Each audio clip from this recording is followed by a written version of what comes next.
আসসালামু আলাইকুম। আজকে আমি আপনাদেরকে দেখাবো কীভাবে মোবাইল দিয়ে যে বিভিন্ন জবের যে ছবির সাইজ আছে, যেমন 300x300 ছবির সাইজ এবং 300x80 সিগনেচার সাইজ, এই সাইজগুলো কীভাবে করতে হয় সেটা দেখাবো। পাশাপাশি বিভিন্ন ধরনের যে সাইজগুলো আছে সেগুলো আপনারা চাইলে করতে পারবেন। এরপরে যে ছবির যে ব্যাকগ্রাউন্ড চেঞ্জ করতে হয় সেটাও কীভাবে করতে হবে সেটা দেখাবো।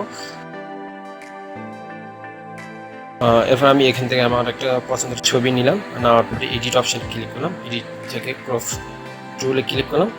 এখান থেকে আমি এটাকে আমার আনুমানিক সাইজ অনুযায়ী আমি এটাকে ক্রপ করে নিই। আপনারা চাইলে বিভিন্ন ধরনের অ্যাপস আছে, অ্যাপসের মাধ্যমে আপনারা চাইলে এগুলোকে ক্রপ করে নিতে পারেন। আপনাদের কাজের সুবিধাতে প্রয়োজনে আমি অ্যাপস ডিসক্রিপশন দিয়ে দিব। এবার আমি এটাকে সেভে দিয়ে দিলাম, এটা হয়ে গেছে। এরপর আমি একটা সিগনেচার সাইজ করব। সিগনেচার সাইজ করার জন্য আমি এখান থেকে সিগনেচারটা সিলেক্ট করে নিলাম, এডিট অপশানে ক্লিক করলাম, এরপরে ক্রপ টুলে ক্লিক করলাম। ক্রপ টুলে ক্লিক করার পরে এটাকে আমি একটু আনুমানিক অনুসারে সাইজ করে নিই, এটাকে সাইজ করে নিলাম। এখান থেকে হালকা একটু ছোট করে নিই, তারপরে টিক মার দিয়ে দিলাম, সেভ দিয়ে দিলাম, সেভ হয়ে গেল। এরপর আমরা একটু রিসাইজ করব। রিসাইজ করার জন্য আমি এখান থেকে রিসাইজের যে অপশনটা আছে সেটাতে চলে গেলাম। এখান থেকে রিসাইজ ইমেজ অনলি অথবা রিসাইজ.com ক্লিক করলে চলে আসবে। তারপর এখান থেকে আমার যে সাইজটা করতে হবে সেই সাইজ করার জন্য আমি এখানে এই যে ফাইল চুজ অপশান এখানে ক্লিক করলাম। এখান থেকে আমি ফাইলে ক্লিক করলাম। ফাইলে ক্লিক করার পরে আপনার যে প্রথমত যেটা রিসাইজ করতেছেন সেটা ক্লিক করার পরে এখান থেকে একটা সাইজ দিয়ে দিবেন। আমি 300x300 দিয়ে দিচ্ছি, 300x300 ছবির সাইজ, 300x300। তারপর রিসাইজ ইমেজ, একটু অপেক্ষা করতে হবে, একটু অপেক্ষা করার পরে এটা হয়ে যাবে। এটা এই যে রিসাইজ চাইলেও আপনি আরও কিছু অ্যাপস আছে, অ্যাপসের মাধ্যমে করতে পারেন। আপনাদের কাজের সুবিধাতে প্রয়োজন আমি একটা অ্যাপস ডিসক্রিপশনে দিয়ে দিব, চাইলে ওই অ্যাপসের মাধ্যমে আপনারা করতে পারেন। অথবা চাইলে আমি এইটার লিঙ্কটা আপনাদের ডিসক্রিপশনে দিয়ে দিব, চাইলে এটার মাধ্যমে আপনারা করতে পারেন।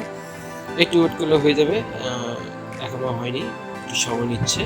নেটওয়ার্ক যত স্পিড হবে আপনার কাজটা তত দ্রুতভাবে হবে। যদিও আমি ডাটা কানেকশন দিয়ে এটা কাজ করতেছি সেজন্য একটু ওয়েট করতেছে। যে আমাদের ছবিটা সাইজ হয়ে গেছে। এরপরে এখান থেকে ডাউনলোড অপশানে ক্লিক করব, ডাউনলোড হয়ে যাবে। আপনারা চেক করতে চাইলে চেক করতে পারেন, আমি পরে চেক করব। তার আগে আমি আমার যে সিগনেচারটি আছে সেই সিগনেচারটি আমি একটু রিসাইজ করে নিচ্ছি। ফাইল চুজ ফাইল, এখান থেকে আমার যে সিগনেচারটা রিসাইজ করতে হবে সেটি সিলেক্ট। তারপরে এখান থেকে 300x80 দিব, 300x80। এরপরে রিসাইজ ইমেজ, এটা খুব দ্রুতভাবে হয়ে যাবে আশা করি। অথবা ওইটা করে নিতে না, ওইট করতে হয়নি তখন। যে এটা হয়ে গেছে। এবার আমি ডাউনলোড অপশানে ক্লিক করলাম, যে এটা অফ হয়ে গেছে।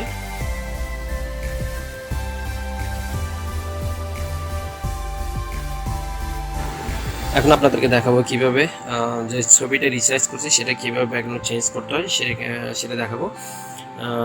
তারপর আমি এখানে চলে গেলাম, গুগল ক্রোমে চলে গেলাম। গুগল ক্রোম থেকে এখান থেকে রিমুভ ভিজি যে অপশনটি আছে, রিমুভ ভিজি, আমরা রিমুভ ভিজিতে আমরা ছবির ব্যাকগ্রাউন্ড চেঞ্জ করবো। রিমুভ ভিজি চলে আসছে। প্রয়োজনের লিঙ্কটা আমি ডিসক্রিপশনে দিয়ে দিব আপনাদের কাজের সুবিধার জন্য। এবারে আপলোড ইমেজ থেকে আপনি যে ছবিটার ব্যাকগ্রাউন্ড চেঞ্জ করবেন, অর্থাৎ আমরা এইমাত্র যে ছবির কাজ করেছি সেটা ব্যাকগ্রাউন্ড চেঞ্জ করব। এখানে সিলেক্ট করলাম, সিলেক্ট করার পর একটু ওয়েট করলে এটা ব্যাকগ্রাউন্ড চেঞ্জ হয়ে যাবে। যে ব্যাকগ্রাউন্ড চেঞ্জ হয়ে যাচ্ছে, আর একটু বাকি।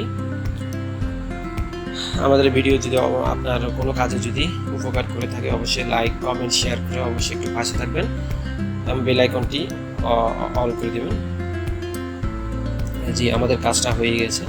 এখন আমরা কালার চেঞ্জ করব, ছবিটা একটু ওয়েট করতে হবে। এডিট অপশানে ক্লিক করলাম, এডিট অপশান থেকে পছন্দের কিছু কালার আসবে, যে কালারটা আপনি দিতে চাচ্ছেন সেই কালারটা কিন্তু সিলেক্ট করে দিতে পারবেন। এই যে কালার, আমি মনে করি কালার এটা নিলাম, এখান থেকে এই কালারটা নিলাম, ওকে দিলাম, কালার চেঞ্জ হয়ে গেছে। এরপরে ডাউনলোড অপশানে ক্লিক করলাম, ডাউনলোড ইমেজ, ডাউনলোড হয়ে গিয়েছে। তো প্রিয় ভাই বোনেরা, আজকে এইটুকুই।